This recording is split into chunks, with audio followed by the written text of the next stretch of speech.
अस्सलामुअलैकुम everyone, welcome back to my YouTube channel.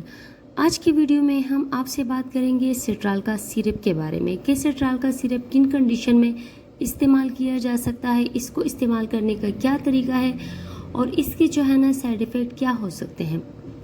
सो चलते हैं वीडियो की तरफ। सबसे पहले अगर आपने हमारे चैनल को सब्सक्राइब नहीं किया, हमारे चैनल को सब्सक्राइब कर दें ताकि हमारे आने वाले तमाम वीडियो आप तक बआसानी पहुँच सकें। सबसे ज़्यादा सिट्राल का सिरप का इस्तेमाल यूटीआई इन्फेक्शंस में किया जा सकता है, यानी जब किसी मरीज़ की पेशाब की नाली में इन्फेक्शंस हो जाए, किसी भी बैक्टीरिया की वजह से ये इन्फेक्शंस हो सकता है। इस इन्फेक्शंस की वजह से यूरिन जलकर आता हो और यूरिन करते वक्त मरीज़ को तकलीफ़ होती हो, ठीक है, यानी पेशाब की नाली में पेशेंट्स को दर्द महसूस होता हो पेशाब करते वक्त, तो इस कंडीशंस में सिट्राल का सिरप इस्तेमाल किया जा सकता है। इसके अलावा पेशाब रुक रुक के आना, जल कर आना, इसमें भी इसका इस्तेमाल जो है ना वो बहुत ज़्यादा आम है।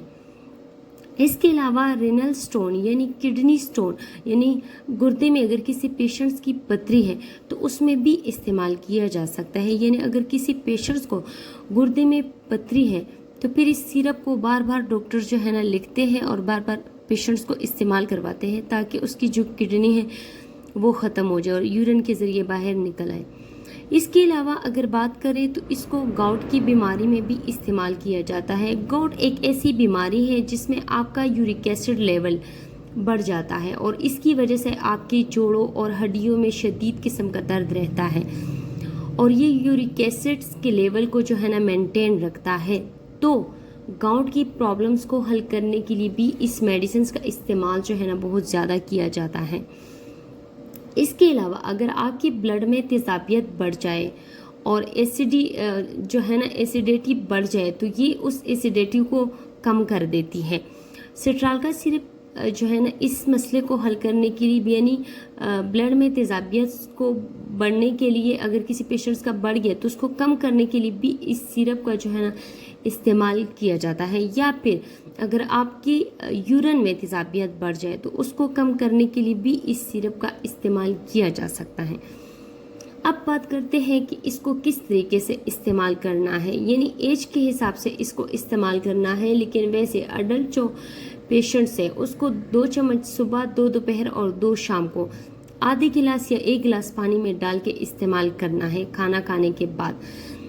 अब चलते हैं इसकी कुछ साइड इफ़ेक्ट की तरफ। इसके तो इतने ज़्यादा साइड इफ़ेक्ट नहीं होते, लेकिन कुछ पेशेंट्स को थोड़े बहुत साइड इफ़ेक्ट हो भी जाते हैं, किसी पेशेंट्स को नहीं भी होते। यानी पेशेंट्स को मतली महसूस होना या वॉमिटिंग हो जाना, थकावट होना और यूरिन का बार बार होना, यूरिन का बार बार आना जो है ना ये एक मामूली जो है ना साइड इफ़ेक्ट है और ये हर पेशेंट्स को हो जाता है।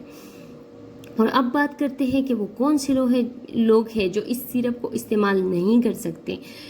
तो हार्ट पेशेंट इस मेडिसिन को इस्तेमाल नहीं कर सकता और हाई ब्लड प्रेशर वाले मरीज़ जो है ना इस सिरप का इस्तेमाल नहीं कर सकता। इसके अलावा अगर किसी की लिवर में प्रॉब्लम है, यानी लिवर डिजीज़ है किसी पेशेंट्स को, तो वो भी नहीं इस्तेमाल कर सकता।